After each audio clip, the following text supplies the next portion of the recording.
आप सबको जय मसीह के प्रियो, हालेलुया हालेलुया। प्रियो, आज हम देखेंगे प्रियो याकूब अध्याय 3। इसमें लिखा है प्रियो कि जीभ को वश में करना। हालेलुया। प्रियो, हम अपनी जीभ को कैसे वश में कर सकते हैं प्रियो? हालेलुया। प्रियो, जो इंसान अपना जीभ को वश में करना जान लिया प्रियो, हालेलुया, तो वह प्रियो स्वर्ग के राज्य का अधिकारी हो जाता है प्रियो। हालेलुया। तो प्रियो, हमारे जीभ को हम वश में क्यों करें?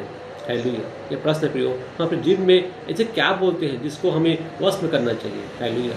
प्रियो, प्रश्न क्वेश्चन कहता है कि जो इंसान अपने जीभ को वश में कर लेता है, हालेलुया, वह बहुते का अधिकारी होता है। हालेलुया। और वह स्वर्ग में जाता है। हालेलुया। तो प्रियो, जो हमारा जीभ है, जीभ तो एक ही है प्रियो, लेकिन इस जीभ से हम अच्छी बातें बोलते हैं और बुरी बातें ही बोलते हैं। हालेलुया। तो परमेश्वर ने हमें किस लिए बनाया? हालेलुया। प्रियो, परमेश्वर ने हमें अच्छी बातें बोलने के लिए बनाया। हालेलुया। कि हम परमेश्वर की स्तुति कर सकें, आराधना कर सकें। हालेलुया।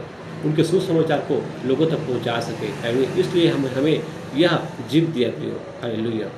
तो प्रियो, जब हमें यह जीभ मिला है तो हमें इस जीभ से कभी भी अशुद्ध बातें नहीं बोलनी चाहिए।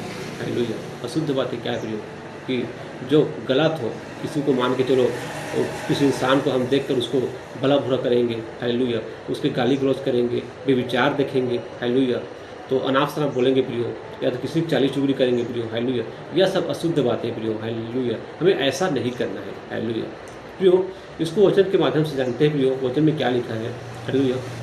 वचन में लिखा है प्रियो, हे मेरे भाइयों, तुम में से बहुत उपदेशक न बने। हालेलुया। क्योंकि जानते हो कि हम उपदेशक और भी दोषी ठहरेंगे। हालेलुया। प्रियो, इसमें लिखा है कि तुम लोगों में से बहुत उपदेशक न बने। क्यों नहीं बने? क्योंकि उपदेशक और ज़्यादा दोषी ठहरेगा। क्यों ठहरेगा? क्योंकि बहुत उपदेशक ऐसे होते हैं प्रियो जो अपने जुबान पर लगाम नहीं लगा सकते। हालेलुया। वह ऐसे उपदेश सुनाते हैं प्रियो जिससे जो विश्वासी है वह दुखी हो जाता है। हालेलुया। वह सुसमाचार अच्छे से नहीं सुनाता प्रियो। हालेलुया। वह बल्कि भड़काने वाली बातें बोलती है प्रियो। हालेलुया। किसी के दिल दुख जाए ऐसे वाली बातें बोलती है प्रियो। हालेलुया। किसी को चोट लगे ऐसे बातें बोलती है प्रियो। हालेलुया। तो प्रियो, ऐसे जो बोलता है प्रियो, उसको उपदेशक बनने के वह लायक नहीं है प्रियो। प्रभु साफ मना किया है, अगर तुम किसी की चाली बुरी कर रहे हो तो तुम उपदेशक नहीं हो। हालेलुया। तुम्हें उपदेशक बनने का हक नहीं है। हालेलुया। तो प्रियो, अगर हम उपदेशक बनते हैं, अगर हम पास्टर बनते हैं, हालेलुया, तो हमारे जुबान से हमेशा शुद्ध बातें निकलनी चाहिए। हालेलुया। सुसमाचार अच्छे से निकलना चाहिए प्रियो। हालेलुया। हमें प्रभु के ज्ञान को ही बांटना चाहिए प्रियो। हालेलुया।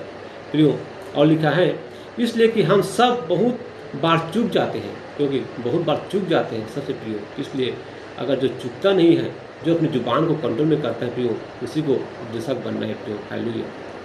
और लिखा है प्रियो, जो कोई वचन नहीं चूकता वही तो सिद्ध मनुष्य है। हालेलुया। और सारी देह पर भी लगाम लगा सकता है। हालेलुया। जो वचन पे नहीं चूकता वही सिद्ध मनुष्य, वही सही पास्टर है। वह सारी देह पर लगाम लगा सकता है। मतलब प्रियो, जो कलीसिया में जितने लोग आए रहते हैं, अगर आप अच्छी बातें बोलोगे तो सब इंसान अच्छे से सुनेंगे प्रियो, और सारी देह को आप लगाम लगा सकते हो। हालेलुया। जैसे कि प्रियो, घोड़े हैं, घोड़े पर हम लगाम लगाते हैं प्रियो। हालेलुया। उसमें रस्सी बांधे जाते हैं उसके मुंह पर प्रियो। हालेलुया। लेकिन पूरे बॉडी को हम लगाम लगाए रहते हैं प्रियो। हालेलुया। तो और प्रियो, जैसे कोई नाव है, नाव को एक मनुष्य चलाता है प्रियो, और एक लाठी के सहारा से प्रियो पूरा नाव को लगाम लगाए रहता है प्रियो। हालेलुया। लेकिन प्रियो, परमेश्वर ने हमें ऐसा बनाया है प्रियो कि हमारा एक तो जीभ दिया है प्रियो, इसमें अशुद्ध बातें और अच्छी बातें दोनों बातें निकलता है प्रियो। हालेलुया। लेकिन हमें वो अशुद्ध बातें को लगाम लगा के रखना है प्रियो। हालेलुया। हमें शुद्ध बातें बोलनी है प्रियो। हालेलुया। तभी हम परमेश्वर के पुत्र कहलाएंगे प्रियो। हालेलुया। और जो अपनी जुबान से अशुद्ध बातें बोलती है, गाली गलौज करती है, बुरी बातें बोलती है प्रियो, हालेलुया, वह परमेश्वर के पुत्र नहीं प्रियो। हालेलुया। परमेश्वर के पुत्र तो है, लेकिन वह शैतान की ओर से उसको भरमाया जा रहा है। हालेलुया। तो वैसा इंसान नरक में जाता है प्रियो। हालेलुया। क्योंकि प्रियो, अगर हमें नरक में नहीं जाना है तो हमारे मन से, हमारे जीभ से शुद्ध बातें हमें बोलना है प्रियो। हालेलुया। तब हम स्वर्ग के अधिकारी होंगे प्रियो। हालेलुया। और जो अशुद्ध बातें बोलेगा प्रियो, वह फिर नरक के आग में जलेगा प्रियो। हालेलुया। अगर प्रियो हमें अच्छी बातें बोलना है, अच्छी सोच रखना है, हालेलुया, तो हमारी जुबान से अच्छी बातें निकलेगा प्रियो। हालेलुया। अगर सोच से गलत रहेगा प्रियो तो जुबान से फिर गलत बातें निकलेगा प्रियो। हालेलुया। तो हमें अच्छी सोच वाला मनुष्य